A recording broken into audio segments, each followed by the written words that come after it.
Good morning प्यारे बच्चों, FS centre college दुर्निया Bareilly की ऑनलाइन क्लासेस में आपका स्वागत है। और हम पढ़ रहे हैं कक्षा 10 की विज्ञान, चैप्टर चल रहा है धातु एवं अधातु। पिछले लेक्चर में हम पढ़ चुके हैं आयनिक यौगिक के बारे में, आयनिक बॉन्ड के बारे में, आयनिक गुणों के बारे में। अगर आपने वो लेक्चर नहीं देखा है तो प्लेलिस्ट में जाकर देख लीजिए और आई बटन पे भी ये लेक्चर मिल जाएगा। ठीक है प्यारे बच्चों, वो लेक्चर देख लीजिए, तब आपको इस वीडियो को देखने में मजा आएगा। तो उससे संबंधित कुछ प्रश्न उत्तर करने हैं हमारे लिए जो कि मोस्ट इंपोर्टेंट हैं, और वो हम आपको शेयर करने वाले हैं आपके साथ। ठीक है प्यारे बच्चों, तो हमने वो नोट्स में लिख रखे हैं एनसीईआरटी बुक से, तो वो हम आपको बताने वाले हैं। और ये नोट्स आपको पीडीएफ में मिल जाएगा डिस्क्रिप्शन बॉक्स में। ठीक है, तो पहला क्वेश्चन है कि आयनिक यौगिक ठोस एवं कठोर होते हैं क्यों? आयनिक यौगिक ठोस एवं कठोर होते हैं क्यों? इसका जवाब मैं आपको देता हूं। प्यारे बच्चों, आयनिक यौगिक का एक एग्जाम्पल लेता हूं। मैंने कल आपको बताया था NaCl। अगर इसको हम लिखते हैं आयनिक फॉर्म में तो हम कैसे लिख सकते हैं प्यारे बच्चों? इसको हम लिख सकते हैं आयनिक फॉर्म में, ऐसे लिख सकते हैं Na+ और Cl नेगेटिव। तो इसके बीच में जो अट्रैक्शन फोर्स होता है, जो आयनिक बल होता है, जो अट्रैक्शन फोर्स होता है, उसको हम क्या बोलते हैं प्यारे बच्चों? Ionic bond. क्या बोलते हैं? Ionic bond. और ये आयनिक बॉन्ड बहुत ज्यादा प्रबल होते हैं, अर्थात आयनिक यौगिकों में जो आयंस होते हैं, पॉजिटिव आयंस और नेगेटिव आयंस, इनके बीच में जो आयनिक बल होता है वह बहुत ज्यादा प्रबल होता है, बहुत ज्यादा मजबूत होता है। और ये जब प्रबल बंद होगा तो सिंपल सी बात है, इन दोनों को क्लोजली बहुत ज्यादा कसकर बांधा होगा। जब ये कसकर बंधे होंगे तो सिंपल सी बात है कि ये बहुत ज्यादा कठोर होंगे और ये ठोस भी होंगे, क्योंकि प्रबल बंद हैं और ये कसकर बंधे रहते हैं।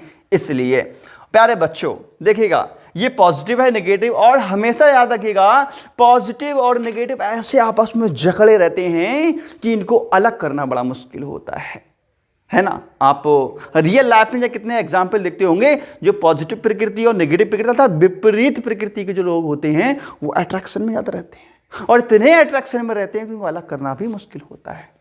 और जो एक जैसे होते हैं, एक जैसी प्रकृति के, वो आराम से अलग हो जाते हैं। तो आप मेरे उम्मीद से समझ रहे होंगे मैं क्या कहना चाह रहा हूं। ठीक है प्यारे बच्चों, तो उत्तर समझ में आ गया। इसका उत्तर ये होगा कि आयनिक यौगिक इसलिए कठोर होते हैं या इसलिए अधिक मजबूत होते हैं क्योंकि इनके बीच में आयनिक बंध बहुत ज्यादा प्रबल होता है। ठीक है प्यारे बच्चों, तो आपको डिस्क्रिप्शन बॉक्स में इसका PDF मिल जाएगा, वहां से आप लिख लेना। मैंने बोल दिया, चाहे आप मेरा बोला हुआ अभी लिख सकते हैं। तो नेक्स्ट क्वेश्चन देखते हैं, आयनिक यौगिकों का गलनांक उच्च होता है क्यों? और ये मैंने कल आपको प्रॉपर्टी समझाते हुए, गुण बताते हुए बता दिया था कि आयनिक यौगिकों का गलनांक क्यों ऊंचा होता है, अर्थात इनका गलनांक हायर क्यों होता है। देखिए भाई, मैंने आपको बता दिया, आयनिक बॉन्ड मजबूत होगा तो सिंपल सी बात है कठोर होंगे, मजबूती से बंधे होंगे, और जो मजबूती से बंधे होंगे क्या उनको गलाना पॉसिबल है? जल्दी नहीं। जो मजबूती से बंधे होते हैं उन्हें जल्दी से गला नहीं सकते। जिसके बंध कमजोर होते हैं उन्हें आसानी से हम गला सकते हैं, और इनके बंध तो मजबूत होते हैं। ठीक है, तो इसका उत्तर हो जाएगा कि आयनिक यौगिकों के गलनांक ऊंचे होते हैं या उच्च होते हैं क्योंकि इनके बीच में आयनिक बंध बहुत मजबूत होता है, या इनके बीच में आयनिक फोर्स ज्यादा होता है, या इनकी आयनिक शक्ति बहुत ज्यादा प्रबल होती है। तो आंसर आपको समझ में आ गया होगा, आप इसको नोट कर सकते हैं अपनी कॉपी पर प्यारे बच्चों, और इसका डिस्क्रिप्शन बॉक्स में चाहे तो वहां से नोट कर लेना, PDF मिल जाएगा आपको। नेक्स्ट क्वेश्चन देखते हैं कि क्या हो सकता है, क्या है क्वेश्चन, हो सकता नहीं क्या है क्वेश्चन। ठीक है, दो धातुओं के नाम बताइए जो प्रकृति में, जो धातु के नाम बताइए जो प्रकृति में मुक्त अवस्था में पाई जाती है। मुक्त अवस्था का मतलब यह है प्यारे बच्चों कि फ्री, बिल्कुल फ्री, नो टेंशन। अरे हम भी है ना, हमें भी थोड़ी टेंशन रहती है और आपको भी टेंशन रहती है, हर किसी को कुछ ना कुछ टेंशन रहती है, और ऐसे कुछ धातुएं हैं जो बिल्कुल फ्री है, नो टेंशन है। ठीक है ना, टेंशन का मतलब क्या है? धातु से मैं थोड़ा सा आपको एक्सप्लेन कर देता हूं। जैसे कि प्यारे बच्चों, अगर आप लोहे को देख लें, अरे देख लो ना, नहीं देखा है तो देख लो भाई। अगर आप लोहे को देखेंगे तो उसके ऊपर काई आ जाती है, अर्थात जंक आ जाती है, जंक आ जाती है फेरिक ऑक्साइड की। पीतल को देखेंगे तो उसके ऊपर भी धब्बे पड़ जाते हैं, स्पॉट्स पड़ जाते हैं। ऐसे ही आप बहुत सारी धातुएं देखते हैं तो फ्री स्टेट में नहीं रहती, वो किसी न किसी के साथ कंबाइन होती रहती हैं, किसी न किसी क्रिया करती रहती हैं। ठीक है ना, जैसे कि अगर मान लीजिए आपके पास क्या है, लोहा है। ठीक है, लोहा है प्यारे बच्चों, और ये ऑक्सीजन से रिएक्ट करेगा तो क्या बना लेगा? FeO, फेरिक ऑक्साइड बना लेगा। ठीक है, जिंक धातु है, और जिंक धातु अगर जैसे जिंक है प्यारे बच्चों, ठीक है, ऑक्सीजन से रिएक्ट करेगा तो क्या कर लेगा, जिंक ऑक्साइड की अपने ऊपर लेयर चढ़ा लेगा। कहने का तात्पर्य यह है प्रत्येक धातु मुक्त अवस्था में नहीं रहती, किसी न किसी क्रिया करती रहती है। कुछ ही धातु ऐसी हैं जो फ्री स्टेट में रहती हैं, तो उनके मैं नाम आपको बताता हूं। आपने इलेक्ट्रोकेमिकल सीरीज तो पढ़ी होगी, विद्युत रासायनिक सीरीज पढ़ी होगी, जो मैं आपको पढ़ा चुका हूं। ट्रिक्स है, लिखवासर जी करना है, मंगल को मंजन करता है, फिर सीधी को नहीं सुनाता है। पीवीएस कुमार आज तो पंडित जी आए हैं, ये मैं आपको ट्रिक्स बता चुका हूं प्यारे बच्चों। तो इलेक्ट्रोकेमिकल सीरीज में जो ऊपर की धातु होती है, मैं शॉर्ट में लिख देता हूं, लिखवासर काना है, लिखवासर काना है। मंगल को मंजन करता है, फिर सीधी को नहीं सुनाता है। पीवीएस कुमार हाजिर हुए, आज पंडित जी आए हैं, आज पंडित जी आयो हैं।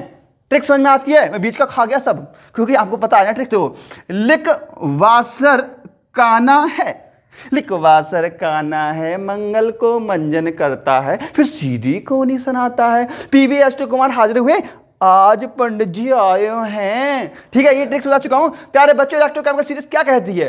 इलेक्ट्रोकेमिकल सीरीज ये कहती है जो ऊपर की धातुएं हैं वो बहुत एक्टिव हैं। अर्थात विद्युत रासायनिक श्रेणी में क्या होता है, धातुओं को सक्रियता के घटते हुए क्रम में खा जाता है प्यारे बच्चों। तो ये बहुत सक्रिय होगी, और ये इतनी सक्रिय धातु होगी कि अगर मैं खुले में छोड़ दूं तो ये आग पकड़ लेती है। सोडियम को ना जब खुले में रखते हैं भक से आग पकड़ लेती है। क्यों? बहुत एक्टिव है। जब आता है ना गांव में वो मदारी, तब सोडियम धातु से कहता है काली माता है ना, अभी देखो आग जलाएंगी। सोडियम धातु लेता है, ठीक है, और ऐसे डालता है, कहता है बोलो चुर, बच्चे कहते हैं चुर, और जैसे सोडियम धातु डालता है जलती नहीं फिर भी। क्यों? सोडियम को जलने के लिए ऑक्सीजन और नमी की आवश्यकता होती है। तो ऑक्सीजन तो वहां मिलती है लेकिन नमी नहीं मिलती। कहता है काली माता नाराज है, पानी पियेंगी। फिर क्या काम करता है, ग्लास में पानी कहता है लो माता जल जाओ, पानी डाला, तुरंत आग पकड़ जाती है। बोल तालियां, एक साथ तालियां, तालियां बजाता है, आपसे पैसे लेके चला जाता है। और आपको तो पता है क्या है वो, क्या है, साइंस तो पढ़ रहे हो ना, आपको पता है वो सोडियम धातु है, सोडियम धातु है। मैंने बताया इलेक्ट्रोकेमिकल सीरीज में विद्युत रासायनिक श्रेणी में जो धातुएं ऊपर रखी गई हैं वो एक्टिव हैं, और जो धातु नीचे रखी गई वो नो एक्टिव हैं, अर्थात कम क्रियाशील हैं। तो यही कारण है, आपसे क्वेश्चन क्या किया गया था, अभी क्वेश्चन ये था आपका कि ऐसी कौन सी धातु है जो फ्री स्टेट में रहती है। तो भाई अगर मैं आपसे कहूं फ्री स्टेट में रहेगी तो ना बाबा ना, क्रियाशील है, कैसे रहेगी फ्री? सोडियम फ्री रहेगा ना बाबा ना, टाइम मिलेगा तो क्रिया कर लेगा। लेकिन सोना फ्री रह सकता है, नो एक्टिव। प्लेटिनम फ्री रह सकता है, नो एक्टिव। चांदी फ्री रह सकता है, नो एक्टिव। यही कारण है कि आप कुंडल बना के सोने के पहनते हो, आप चांदी के कुंडल बना के पहनते हो, जेवरी पहनते हो। क्यों? क्योंकि वो क्रिया नहीं करती वातावरण की गैसों से, इसलिए कुंडल सोने के ही पहनने चाहिए। वरना ना लोहे के कुंडल पहनोगे ना तो काई लग जाएगी, जंग लग जाएगी कानों में, है ना प्यारे बच्चों। तो इसलिए हमेशा सोने के पहनना, या प्लेटिनम के पहन लेना, या चांदी के। चांदी भी थोड़ी बहुत क्रिया कर जाती है। तुमने जेवरी ना देखी काली काली, देखी है ना, जो जेवरी होती है वो भी काली पड़ जाती है, वो भी थोड़ी बहुत क्रिया कर जाती हैं, है ना। अपने ऊपर सिल्वर ऑक्साइड की लेयर चला लेती है जो कि ब्लैक कलर की होती है, ठीक है ना। खैर वो अगर हो जाए ना तो नींबू लगा के साफ कर लेना, ठीक है ना। ये साइंस ही पढ़ा रहा हूँ आपको, मजाक थोड़ी नहीं कर रहा हूँ। तो नींबू लगा क्यों, देखो जो भी, खैर छोड़ो इस बात को, बाद में कभी आप कमेंट्स करना अगर इसका उत्तर चाहिए तो, ठीक है, अगली वीडियो बता दूंगा कभी कमेंट्स आया तो, ठीक है। फिलहाल आपका आंसर समाप्त हुआ। आंसर ये था कि ऐसी धातुओं के नाम बताने थे जो क्रिया नहीं करती हैं जल्दी, तो वो है चांदी, और क्या है, चांदी और गोल्ड, और प्लेटिनम भी ले सकते हो आप, ठीक है प्यारे बच्चों। तो नेक्स्ट क्वेश्चन देखते हैं।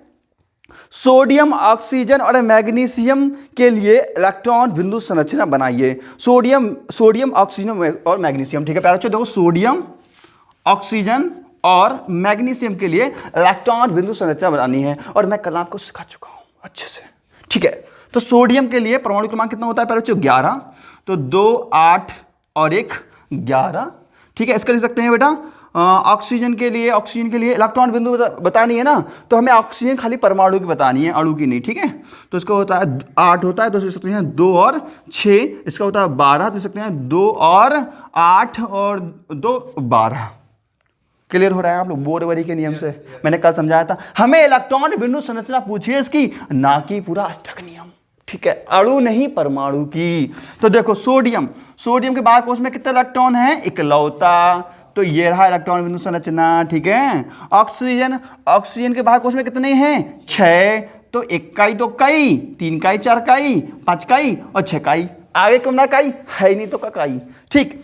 हम कहते हैं मैग्नीशियम, मैग्नीशियम के पास कितने हैं प्यारे बच्चों? 2, तो 1 का 2 का हो गया, ये होगी इलेक्ट्रॉन बिंदु संरचना, ठीक है। नेक्स्ट क्वेश्चन देखते हैं। लास्ट क्वेश्चन है, इलेक्ट्रॉन के स्थानांतरण के आधार पर Na2O और MgO की संरचना बनाइए या आयनिक संरचना बनाइए, ठीक है। बहुत सिंपल सा क्वेश्चन है, ऐसा ही क्वेश्चन है जो करके दिखाता हूं मैं आपको, ठीक है प्यारे बच्चों।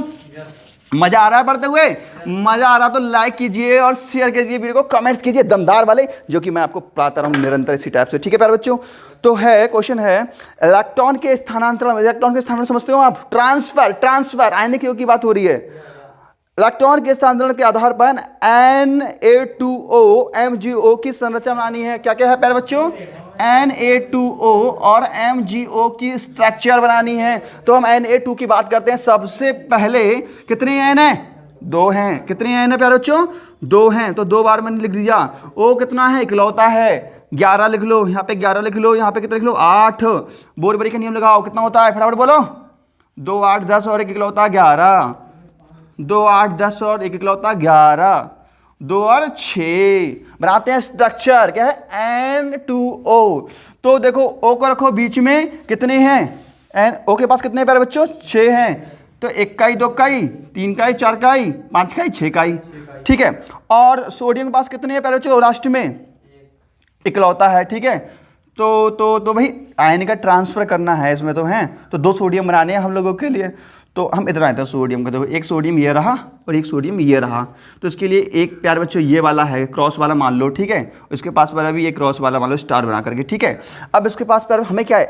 इलेक्ट्रॉन ट्रांसफर संरचना बनानी है, इलेक्ट्रॉन ट्रांसफर, ठीक है। तो देखो 1 2 3 4 5 6 हैं, तो ये इलेक्ट्रॉन इसको दे देता है, अपने ट्रांसफर कर दिया। तो ये वाला इलेक्ट्रॉन इसको देता है, ट्रांसफर कर दिया। तो ये इलेक्ट्रॉन इसके पास आ जाते हैं। तो ये हो गई आयनिक इलेक्ट्रॉन संरचना। चाहो तो इसको थोड़ा सा और आगे मैं कर देता हूँ, अगर यहाँ तक का दिख जाएगा आप लोगों को, बताओ? Very good. तो देखो इसको हम ऐसे बना सकते हैं प्यारे बच्चों, देखो Na+, कैसे बना सकते हैं इसको? Na++++, क्यों? एक ही ग्रुप प्लस प्लस 2, जब 2 जाएंगे तो 2 प्लस लगेंगे, ठीक है। और हम इसको लिख सकते हैं O नेगेटिव नेगेटिव, या ऐसे लिख लो Na++, ऐसे लिख लो, ठीक है। और लिख देते हैं यहाँ पर O, तो यहाँ पे 1 2 3 4 5 6 और 2 ये आ गए, ये क्रॉस वाले, ठीक है। ऐसे लिख सकते हो, या अगर आपको ये पसंद नहीं हो तरीका तो ऐसे लिखते हैं Na+++, ठीक है, और O नेगेटिव नेगेटिव। ये होगी आयनिक स्ट्रक्चर।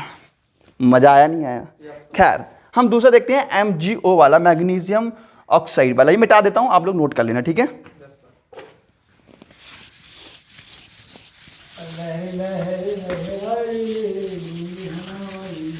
अब देखते हैं मैग्नीशियम ऑक्साइड का, MgO का। तो मैग्नीशियम में कितना होते हैं प्यारे बच्चों? 12 होते हैं। 2 8 10 2 12। ऑक्सीजन में कितने होते हैं? 8 2 2 और 6, ठीक है। अब देखो मैग्नीशियम का बना लो इधर को, ठीक है। मैग्नीशियम के पास कितना होगा? 2, 1 और 2। ऑक्सीजन के पास कितने हैं? 6, इकलौता दुकलौता, ठीक है। 1 2 3 4 काई, 5 काई, 6 काई। इलेक्ट्रॉन ट्रांसफर करने हैं, तो एक इधर से जाई और एक इधर से जाई, इलेक्ट्रॉन इधर को आई है, ठीक है। अगले देखते हैं, ये इलेक्ट्रॉन ट्रांसफर हो गए 2, अष्टक नियम फॉलो करने के लिए। ये रहा मैग्नीशियम, ठीक है प्यारे बच्चों, +2 चार्ज आ जाएगा ना इसके ऊपर, समझदार हो आप लोग। उसके बाद O के ऊपर कितना है? देखो इकलौता दुकलौता, ठीक है। 1 काई 2 काई, 3 काई 4 काई, 5 काई 6 काई और 2 इलेक्ट्रॉन, ये हो गए पूरे 8, ठीक है। ये नेगेटिव चार्ज भी लगा सकते हो इस टाइप से इसके ऊपर, या करके हम ऐसे लिख सकते हो Mg, ये ब्रैकेट हटाओ, ऐसे सकते हो Mg positive positive positive and O negative negative, ऐसे भी आप उसको लिख सकते हो। तो ये इसकी आयनिक स्ट्रक्चर हो गई। तो मुझे उम्मीद है कि आप लोगों को वीडियो में मज़ा आया होगा, पढ़ते हुए समझ में आया होगा। अगर समझ में आया है तो लाइक ठोक दीजिए, क्या जाता है आपका, और उसको शेयर कर दीजिए और दमदार कमेंट्स कीजिए, जब इससे कि मैं आपको अच्छे से अच्छे वीडियो प्रोवाइड कर सकूँ। तो मिलते हैं नेक्स्ट वीडियो में, तब तक नमस्कार, जय हिंद, वंदे मातरम।